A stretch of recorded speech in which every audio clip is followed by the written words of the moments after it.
اللہ اکبر اللہ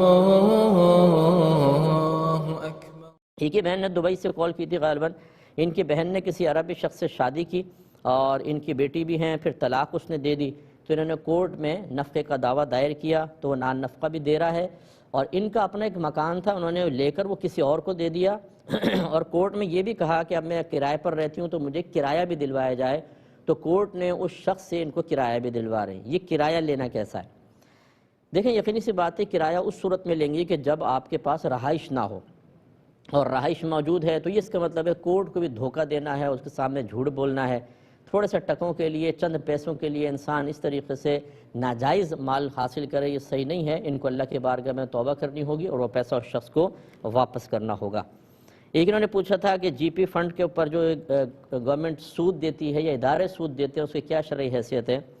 دیکھیں یہاں تین صورتیں ہیں۔ پہلی بات تو یہ کہ آپ جس بھی ادارے میں کام کرتے ہیں وہ آپ سے کہتے ہیں کہ ہم آپ کی تنخواہ کا کچھ حصہ کاٹتے ہیں، اسے انویسٹ کریں گے اور اس سے جو پروفٹ آئے گا اس کا اتنا پرسنٹ آپ کے اس میں جمع ہوتا رہے گا، اور نقصان ہوگا تو وہ بھی آپ کا ہوگا، یعنی آپ اور ہم شیئر کریں گے، اور پھر جب آپ ریٹائر ہونے لگیں گے یا چھوڑیں گے تو پھر ہم آپ کو یہ اصل رقم جو تنخواہ کی کٹتی رہی تھی وتھ پروفٹ آپ کو دے دیں گے۔ اگر اس طرح کوئی تجارتی ایگریمنٹ ہوا ہے تو بالکل پھر آپ کا دینا بھی جائز اور اس پہ پروفٹ لینا بھی جائز، اس میں سود کا کوئی تصور نہیں ہے۔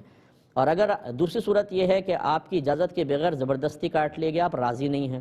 آپ وہ چاہے انویسٹ کریں نہ کریں، آخر میں آپ کا پیسہ بھی جائز اور جو اس پہ نفع بنا وہ لینا بھی جائز۔ تیسری صورت یہ ہے کہ آپ نے اپنی مرضی سے کہا کاٹ لیں، لیکن کوئی ایگریمنٹ نہیں ہوا تجارت وغیرہ کا، اور وہ کہتے ہیں کہ بس اتنا ہم کاٹ کے اور آخر میں آپ کو پروفٹ دے دیں گے، آپ راضی ہو گئے، یہ جو پروفٹ ہے یہ سود ہوگا، کیونکہ آپ جو کچھ ان کو دے رہے ہیں اس کی شرعی حیثیت قرضے کی ہے، اور قرضے پہ نفع لینا سود ہوتا ہے۔